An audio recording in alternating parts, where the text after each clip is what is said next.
Subscribe कीजिए हमारे channel नूर रज़ा को और बेल आइकन को प्रेस कीजिए, जिससे आपको हमारी न्यू वीडियो की नोटिफिकेशन मिलती रहे। मेरे आका सल्लल्लाहु अलैहि वसल्लम के दीवानों, ये बात आप सुन चुके हैं कि सरकार साबिर कलियर रहमतुल्लाहि ताला अलैह, उनका नाम अली अहमद, उनके वालिद का नाम अब्दुल रहीम अब्दुल सलाम, उनके वालिद का नाम सैयद अब्दुल वहाब कादरी और उनके वालिद का नाम सैयद अब्दुल कादिर जिलानी, यानी हम सब के गौसुल आजम दस्तगीर बगदादी रदी अल्लाह ताला अन्हु हैं। हज़रत साबिर पाक के वालिद की विलादत बगदाद शरीफ के अंदर ही हुई।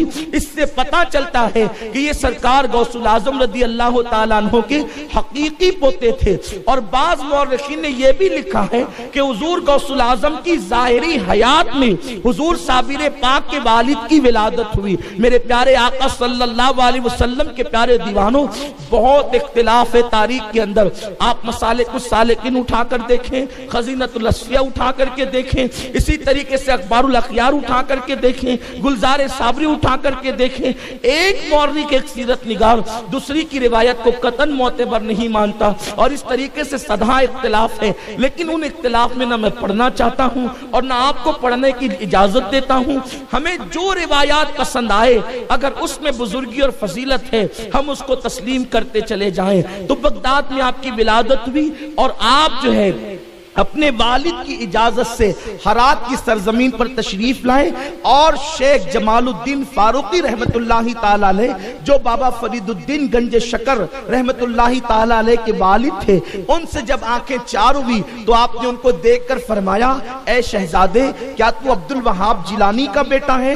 आपने फरमाया हाँ। तो इरशाद फरमाया कि मेरे ख्वाब में इमामुल अंबिया तुम्हारे नाना जान तशरीफ लाए थे और इरशाद फरमाया कि अपनी बेटी का निकाह, अपनी बेटी हाजिरा का निकाह अगर तूने किसी के साथ करना है तो अपनी तबीयत से नहीं करना, बल्कि मेरी औलाद में अब्दुल वहाब जिलानी मेरे अब्दुल कादिर का बेटा है, उसके बेटे का नाम अब्दुल रहीम अब्दुल सलाम है।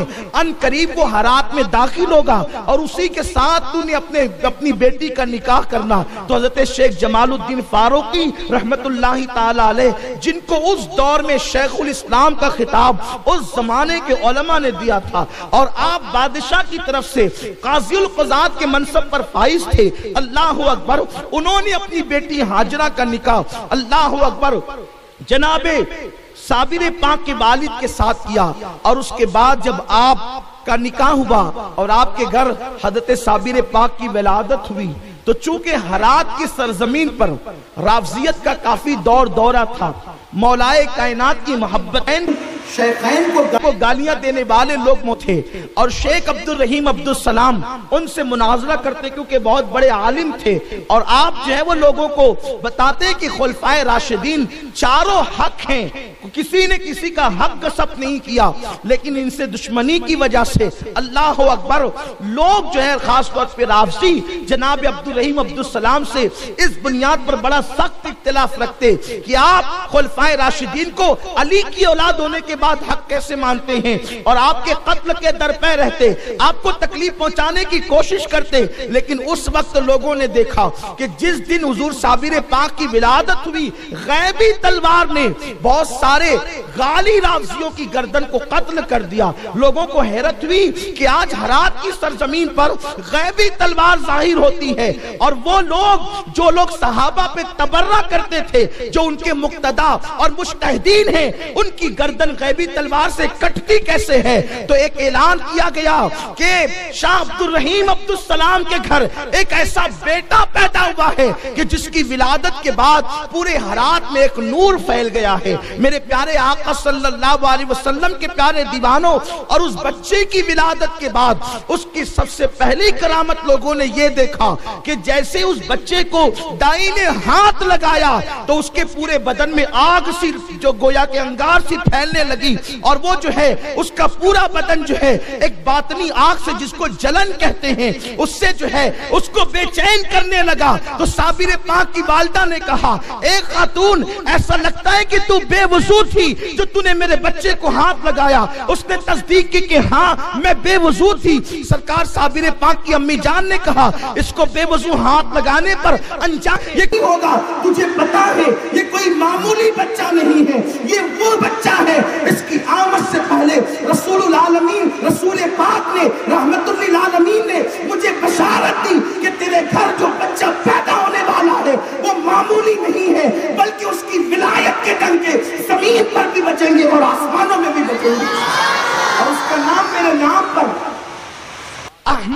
रखना, उसका नाम मेरे नाम पे अहमद रखना। और उसके बाद दूसरे दिन मैंने मौलाए कायनात की ज़ियारत की। आपने भी वही बात कही और फरमाया कि जो बच्चा पैदा होगा उसकी विलायत के डंके जमीन और आसमानों में बजेंगे, उसका नाम मेरे नाम पे अली रखना। इस तरह से मेरे आका मखदूमुल आलमीन का नाम अली अहमद रखा गया और अलाउद्दीन आपका लक़ब है। मेरे प्यारे आका अलैहिस्सलाम के प्यारे दीवानों, ये मर्तबे हैं साबिर पाक के, लेकिन उसके बावजूद भी आपको एक कामिल शेख की जरूरत थी, कामिल पीर की जरूरत थी। और पीर के बगैर जो मंजिले मजीद आपको पानी थी, उस मंजिल तक रसाई नामुमकिन थी। इसलिए कि कुर्बे खुदा की कोई हद ही नहीं होती, कुर्बे खुदा की कोई इंतहा नहीं होती। इंसान तय करता चला जाए फिर भी उसको जरूरत होती है, और उस राह में एक कामिल पीर चाहिए था। उसके असबाब अल्लाह ने इस तरह पैदा किए कि सरकार साबिर पाक को उनके मामू बाबा फरीदुद्दीन गंज शकर रहमतुल्लाह अलैह का दामन मिल गया। बाबा फरीद की बड़ी शान है, इनका नाम फरीद नहीं है, इनका जो नाम है वो मसूद फारूकी है। और इनके दौर में भी इनको उलमा ने शेखुल इस्लाम का खिताब अता फरमाया। अब भी औलिया अल्लाह की जिंदगी में आप देखें, शेखुल इस्लाम वल मुस्लिमीन सैयदना बाबा फरीदुद्दीन मसूद गंज शकर। गंज शकर कहलाने की बहुत सी वजूहात है। एक वजह, कई वजूहात लिखी है, मैं सब की तरफ नहीं जाता क्योंकि ये उर्स बाबा साहब का नहीं है। हालांकि बाबा साहब की जिंदगी बहुत दिलचस्प है, इंशाअल्लाह कभी मौका मिलेगा तो हम उस पर भी गुफ्तगू करेंगे। लेकिन बस एक वजह बताता हूं। सिलसिले चिश्तिया में जब पीर मुजाहिदे कराता है तो चिश्ती बहिश्ती रोजे रखवाता है। अब आपको ये थोड़ा सा अचंभा लगेगा कि ये चिश्ती बहिश्ती रोजे क्या हैं, तो आप जो है वो उसको समझें कि हम लोग जो रोजे रखते हैं सुबह सादिक से रखते हैं और हम गुरूब आफ्ताब पर इफ्तार कर लेते हैं। ये हमारे रोजे, अवाम के रोजे। खवास के रोजे की कुछ अलग तफसील है कि वो अपने आज़ा को भी बचाते हैं गुनाह से। अखसुल खवास के रोजे ये हैं कि वो माँ से व अल्लाह से सबसे बेनियाज हो जाते हैं। इस तरीके से रोजों की अलग अलग किस्में हैं। तो सिलसिले चिश्तिया के जो बुजुर्ग हैं जो अपने मुरीदीन को मुजाहिदा करवाते हैं, वो चिश्ती बहिश्ती रोजे रखवाते हैं। उसको रखने का आगाज होता है सनीचर की सुबह से और वो इफ्तार होता है शबे जुमा में, यानी तकरीबन एक हफ्ते का वो रोजा होता है। उस दरमियान में ना कुछ खाना है, ना कुछ पीना है, ना किसी गैर की तरफ नजरें उठाकर देखना है, यानी हर चीज का तहफ्फुज है। तो बाबा फरीदुद्दीन गंज शकर से उनके पीर और मुर्शिद ने रोजा रखवाया। इस तरह के रोजे का तो तसव्वुर भी नहीं किया जा सकता, ये उन्हीं के मर्तबे हैं। हम तो 12 घंटे का रोजा रखें और थोड़ी सी ताखीर हो जाए गर्मियों में तो तस्बीह हिलती है लेकिन मुंह नहीं हिलता, जबान नहीं हिलती, ताकि जल्दी से हम पानी पी लें। लेकिन जिनके दिलों में आग लगती है ना इश्क की, जिनके दिलों में इश्क की आग लगती है, मौला के इश्क की, फिर उनके लिए खाना कोई माना नहीं रखता, क्योंकि वो इस बात को जानते हैं हम खाने के लिए पैदा नहीं हुए, खाना हमारे लिए पैदा हुआ। इसलिए हम खाने के मोहताज नहीं है, खाना हमारा मोहताज है। लेकिन ये कब होगा? जिस वक्त इश्क की आग लगेगी, जब हमारे दिलों में हसद की आग है, जब हमारे दिलों में तकब्बुर की आग है, जब हमारे दिलों में गुनाहों की मोहब्बत की आग है, जब हमारे दिलों में औरतों पे बदनजरी की आग है, जब हमारे दिलों में सूद और हराम की आग है, तो फिर मौला की इश्क की आग कब लगेगी? आग जो है वो दोनों आग जमा नहीं हो सकती, इसलिए कि आग कोई एक ही होगी, या तो मोहब्बत की और तौहीद की आग होगी, या तो फिर नफरतों की और गुनाहों की आग होगी। इसलिए दिल हमारे सही समत में नहीं है। मेरे प्यारे आका अलैहिस्सलाम के प्यारे दीवानों, तो मोहब्बत की आग लगती थी तो वो खाने से पीने से बेनियाज हो जाते थे, गोया के बिस्तर से बेनियाज हो जाते थे, नींद से बेनियाज हो जाते थे। मुमकिन है मेरी इन बातों की कोई तस्दीक ना करे, लेकिन ये बात अहदीस में भी है, इसका जिक्र हदीसों में भी मिलता है। मेरे आका सल्लल्लाहु अलैहि वसल्लम ने जिन सहाबा का तज़किया किया है और खुद भी उम्मुल मोमिनीन अम्मा जान आयशा सिद्दीका फरमाती हैं कि एक चांद नजर आता, एक महीने का चांद हम वो देखते, फिर पूरे महीना पर हमारे घर में चूल्हा नहीं जलता, फिर दूसरे महीने का चांद देखते, फिर दूसरे महीने भी हमारे घर में चूल्हा नहीं जलता, हत्ता के तीसरे महीने का चांद देख लेते, फिर भी हमारे घर में चूल्हा नहीं जलता। तो लोगों ने उम्मुल मोमिनीन से पूछा, 3-3 महीने रसूल पाक के घर का चूल्हा जब ठंडा रहता था तो उस वक्त तो तुम किस पर गुजारा करते थे? अम्मा जान आयशा सिद्दीका कहती हैं, 2 काली चीजों पे गुजारा करते थे, या तो पानी पी लेते थे, या तो खजूरें खा लेते थे, या कभी पड़ोस की औरतें अपनी बकरी का दूध धोकर जाती तो एक कटोरे में पूरा गुजारा कर लिया करते थे। मेरे प्यारे आका अलैहिस्सलाम के प्यारे दीवानों, उम्मुल मोमिनीन आयशा सिद्दीका फरमाती हैं कि हुजूर सैयद आलम का हाल ये होता कि हुजूर फाके पे फाका करते, पेट पे पत्थर बांध लेते, और एक पत्थर से भी हुजूर अलैहिस्सलातु व तस्लीम की बतकाज़े बशरियत कमर मुबारक अपनी जगह कायम न रहती तो दूसरा पत्थर बांध लिया जाता। सहाबा किराम की कैफियत ये थी, हुजूर अलैहिस्सलाम ने उनके तज़किये के लिए इस मंजिल से गुजारा। हजरत अबू हुरैरा फरमाते हैं, हम लोग रुकू में होते और भूख की वजह से जमीन पे गिर जाते, खड़े होते नमाजों में हम जमीन पे गिर जाते, खड़े रहने की ताकत नहीं रहती। हुजूर ने जो सूफिया सहाबा थे, यूं तो हर सहाबी सूफी है, लेकिन जो वो खास मखसूस तबका था सहाबा में सूफिया का, उनको इस मंजिल से गुजारा।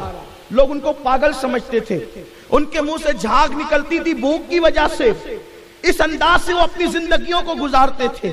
इसीलिए तो सैयदना अबू हुरैरा फरमाते हैं, हुजूर सैयद आलम सल्लल्लाहु अलैहि वसल्लम ने मुझे 3 किस्म के उलूम अता फरमाए। एक तो वो जो मैं सुनूं उसको पहुंचा दूं, बल्लिगु अन्नी वलौ आया। एक दूसरा वो जो मैं खवास तक पहुंचाऊं। तीसरा वो ऐसा अगर मैं उसका जिक्र कर दूं तो लोग मेरी गर्दन उड़ा दे, मैं मुझे कत्ल कर दे। ये इस्लाम की तालीमात है। मेरे प्यारे आका अलैहिस्सलाम के प्यारे दीवानों, तो बाबा फरीदुद्दीन गंज शकर रहमतुल्लाहि ताला अलैह को चिश्ती बहिश्ती रोजे रखवाए। जब जुमा की शब आई, इफ्तार का वक्त आया, हफ्ते भर कुछ न खाया कुछ न पिया, इफ्तार का वक्त आया तो बाबा फरीद के लिए इफ्तार का कोई इंतजाम नहीं हो सका, कोई इंतजाम नहीं हो सका। पीर और मुर्शिद से कहने में हया आई कि इफ्तार का कोई इंतजाम नहीं हुआ। पीर रोशन जमीर थे, फरमाया बाबा कुतुब ने, फरीद, अल्लाह अकबर, फरीद, बाबा फरीद को कहा फरीद, फरीद, अल्लाह अकबर। उनका नाम मसूद है लेकिन उनको फरीद इसलिए कहते हैं, फरीद मतलब यक्ता, फरीद मतलब यक्ता। आप कहते हैं ना फर्द, फर्द कहते हैं ना अकेले को, तो कहा फरीद मतलब यक्ता। बेटे फरीद, अल्लाह तुम्हारे लिए इंतजाम कर देगा इफ्तार का। आप फरमाते मुझसे बर्दाश्त न हुआ, इफ्तार का इंतजाम कब होना? तो मैंने हाथ बढ़ाया, हाथ बढ़ाया तो चंद कंकरियां मेरे हाथ में आई। भूख की शिद्दत इतनी थी कि मैंने वही उठाकर अपने मुंह में डाल लिया।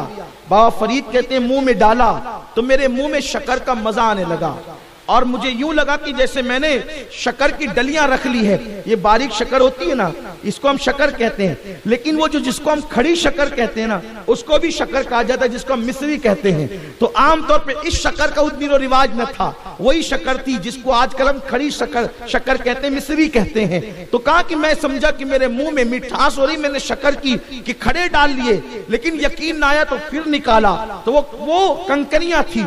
मुंह में डाला तो वो शक्कर का मजा दे रही थी और मेरी प्यास बुझती जा रही थी और मेरी भूख थमती जा रही थी।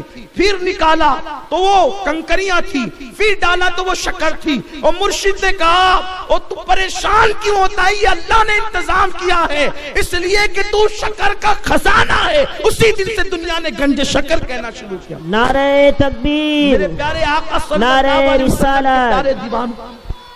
तो जैसी तरबियत बाबा फरीद की बाबा कुतुब ने की थी, उसी तरह की तरबियत साबिर पाक की हजरत बाबा फरीद रहमतुल्लाह अलैह ने की।